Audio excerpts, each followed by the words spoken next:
ఆరోగ్యాన్ని అందించాలి అంటే ఆ పని చేసేది ఋతువుల వారీగా దొరికే పళ్ళే. ఆ పళ్ళెలో ఏక స్థానం. చాలా మంది ఇష్టంగా తినే ఈ బొప్పాయి మెక్సికో నుంచి సుమారు 400 ఏళ్ల క్రితం మన దేశానికి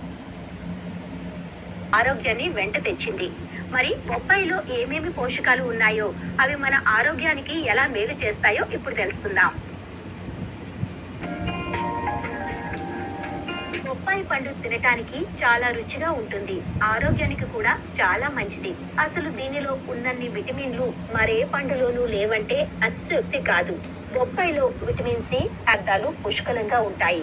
ఇందులో flavonoids, minerals, potassium, copper, magnesium, fibre వంటి పోషకాలుంటాయి. బొప్పాయి ఆరోగ్యాన్ని పెంపొందించడమే కాకుండా శరీరానికి కావలసిన పోషకాలను సమృద్ధిగా అందిస్తుంది.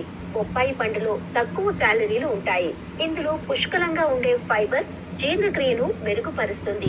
విటమిన్స్, యాంటీ ఆక్సిడెంట్లను కలిగి ఉండి అధిక కొవ్వు పదార్థాల వల్ల ఆరోగ్యానికి కలిగే ప్రమాదాల నుంచి గుండె సంబంధిత మార్నింగ్ సి, విటమిన్ ఇ, అలాగే అధిక స్థాయిలో ఉండే యాంటీ ఆక్సిడెంట్స్ నిరోధించి గుండె జబ్బులు వచ్చే ప్రమాదాన్ని చాలా వరకు తగ్గిస్తాయి. న్యూట్రియన్స్ వచ్చేసి మనకి తెలిసిందే.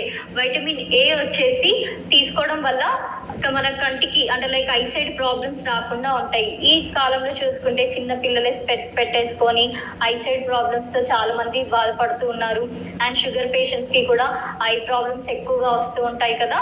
సో వైటమిన్ ఏ ఉన్న ఫుడ్ వచ్చేసి మనకి పపాయ అని చెప్పాను కదా, అది తీసుకోవడం వల్ల ఏమవుతుందంటే ఐసైట్ ప్రాబ్లమ్స్ అనేది రాకుండా ఉంటాయి. అండ్ వైటమిన్ ఇ అనేది ఎక్కువగా కూడా ఉంటుంది. సో ఈ ఫ్రూట్ తీసుకోండి, ఇవన్నీ కూడా హెల్తీగా ఉంటాయి. అండ్ వైటమిన్ సి అని కూడా చెప్పొచ్చు. చాలా మందికి వైటమిన్ సి ఫుడ్ అనగానే citrus fruits, orange, kiwi, lemon అని చెప్తూ ఉంటారు కదా, కానీ వైటమిన్ సి పపాయలో కూడా ఎక్కువగానే ఉంది.